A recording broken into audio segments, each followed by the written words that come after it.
ሰላም ውድና የተከበራችሁ የሜዲካል ጌትዌይ ቤተሰቦች እንዴት ናችሁ? መጀመሪያ ራሴን በማስተዋወቅ ልጀምር። ርድዋን ሁሴን እባላለሁ። አናቶሚ ኮርስ ላይ ቆይታ እናደርጋለን።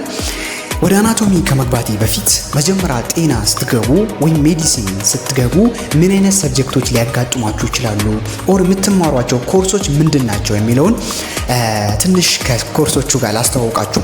እንደሚታወቀው ከሎወር ግሬድ ጀምራችሁ ስትማሩ ኮርሶች እየተቀያየሩ መጥተዋል። ምሳሌ ቤዚክ ሳይንስ የነበረው 5ኛ ክፍል ስትማሩ፣ 6ኛ ክፍል ስትማሩ፣ 7ኛ ስትገቡ ግን ኬሚስትሪ፣ ባዮሎጂ እያለ ይቀየራል። ሶሻል ሳይንስ የነበረው 9ኛ ክፍል ስትገቡ ሂስትሪ፣ ጂኦግራፊ እያለ ይቀየራል ማለት ነው። ልክ እንደዚህ አይነት እንትኖች ሊኖሩ ይችላሉ ማለት ነው። ጤናም ስትገቡ አዲስ ኮርሶች ነው የሚጠብቋችሁ። እነዚህ አዲስ ኮርሶች 6 ኮርሶች ናቸው በዋነኝነት ማለት ነው። ስድስት ኮርሶች አሉ። እነዚህ 6 ኮርሶች ምንድን ናቸው የሚለውን ስናይ የመጀመሪያው አናቶሚ ይባላል። አናቶሚ ማለት እንግዲህ ያው የሰውን ልጅ ለማዳን ነው፣ የሰውን ልጅ ለማከም ነው የምትማሩት። ስለዚህ መጀመሪያ የሰው ልጅ ምንድን ነው የሚለውን ማወቅ መቻል አለባችሁ። አናቶሚ ማለት የሰውን ልጅ ስትራክቸር ወይም ፊዚካል የሚያጠና ነገር ማለት ነው። ምሳሌ ሄርት ልብ ብንወስድ በፊት እንደተማራችሁት ለልብ 4 ቻምበር አለው።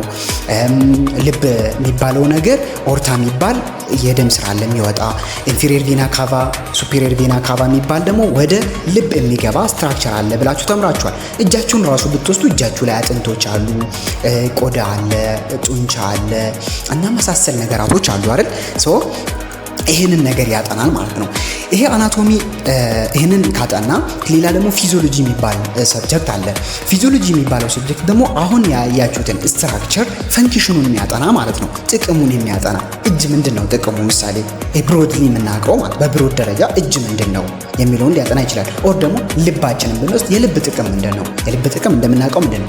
ደምን ፓምፕ ለማድረግ ነው። በሰውነታችን ደምን ወደ ተለያዩ ቦታ እንዲሰራጭ ለማድረግ ልክ እንደ ጄኔሬተር ፓወር ያላትና ወደ ሌላ አካላችን ደምን ምን የምታደርግ ነች ማለት ነው፣ ምትገፋ ወይም ደግሞ ፑሽ የምታደርግ የሆነች ኦርጋን ነች እያለ ያንን ነገር የሚያጠና ሰብጀክት ፊዚዮሎጂ ይባላል።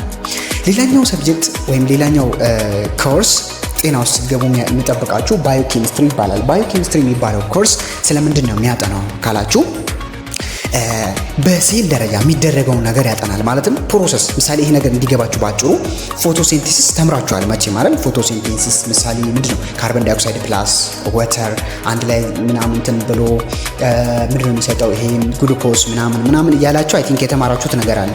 ይሄንን ነገር በሴል ደረጃ በአይን አይታይም አይደል? ይሄ ጉዳይ በሴል ደረጃ ገብቶ ያጠናል ማለት ነው። ሰውነታችን ውስጥ ስትገቡ እንዲሁ ባዮሎጂ ላይ ልክ እንዳያችሁት ግሉኮስ ይገባል። ያ ግሉኮስ ወደ ኤቲፒ ይቀየራል። ግላይኮላይሲስ የሚባል ነገር አለ ምናምን ብላችሁ ስቴፖችን አይታችሁ ክረቢስ ሳይክል ወይም ደግሞ ሲትሪክ አሲድ ሳይክል የሚባለውን ነገር ምናምን ይሄ አሁን በሴል ውስጥ የሚደረግ ነገር ነው አይደል? ባይናችሁ የምታዩት አይደለም። እንደዚህ አይነት ኬዞችን የሚያጠና ብሮድሊ ሰፋ አድርጎ የሚያጠና ሰብጀክት ባዮኬሚስትሪ ይባላል። ይህንንም ሜዲሲን ላይ ወይም ሌሎችም ጤናዎች ላይ ታገኙታላችሁ። እነዚህ እንግዲህ ጄነራል የሆነ የምታውቁባቸው ስለ ሰው ልጅ የምታውቁባቸው ሰብጀክቶች ናቸው። ግን አንድ ነገር ማወቅ መቻል አለባችሁ። ይህንን ማወቅ አንድን ሰው ለማከም በቂ አይደለም አይደል? በሽታ ለማከም መቼም ይህንን ተምራችሁ ሄዳችሁ በሽታውን ማከም አትችሉም። ስለዚህ ስለ በሽታው ማወቅ መቻል አለባችሁ። ስለ በሽታ የሚያጠና አንድ ፓቶሎጂ የሚባል ሰብጀክት አለ ማለት ነው። ይሄ ስለ በሽታው ያጠናል። ምሳሌ ጉንፋን ብንወስድ ጉንፋን ምን አይነት ምልክት አለው? ያስነጥሳል ወይ ያስላል፣ እንደዚህ ያደርጋል፣ ምልክቱ ምንድነው ምናምን እያለ ያጠናል ማለት ነው። ይሄ ፓቶሎጂ የሚባል ሰብጀክት ነው። ይህም በጣም ሰፊና ዋነኛው በሜዲሲን ወይም በጤና ሊገጥማችሁ የሚችለው ሰብጀክት አንዱ ይሄ ነው።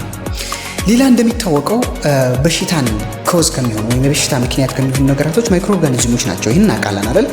በአይን የማይታዩ ቫይረሶች፣ ባክቴሪያዎችና መሰል ነገራቶች እንዲሁም በሎወር ግሬድ በደንብ የምታውቋቸው ማለት ነው። እነዚህ በሽታን ያመጣሉ። እነዚህን ራሱ የሚያጠና አንድ ኮርስ አለ። ያ ማይክሮ ባዮሎጂ በማለት ይጠራል ማለት ነው። ማይክሮ ባዮሎጂ 5ኛው ኮርስ ነው። ሜዲሲን ውስጥ ወይም ሌሎችም ጤናዎች ውስጥ ሊገጥማችሁ ከሚችሉ ሰብጀክቶች አንዱ ማይክሮ ባዮሎጂ ይባላል። እንግዲህ የሰውን ኖርማል ስትራክቸር አየን። በኖርማል ሰው ልጅ ምንድን ነው የሚለውን አጠናችሁ። ከዛ በሽታ አጠናችሁ። በሽታውን ማወቅ ካወቃችሁ በኋላ ምን ማድረግ አለባችሁ? ሰው እንዲድን መድኃኒት መስጠት አለባችሁ አይደል? ስለዚህ ፋርማኮሎጂ የሚባል ደግሞ ሌላ 6ኛ ኮርስ ይጠብቃችኋል። እነዚህ ሜን ወይም ማጀር የሚባሉ ኮርሶች ናቸው። ዋና በውስጣቸው ሌላ ነገር ሊይዙ ይችላሉ ማለት ነው።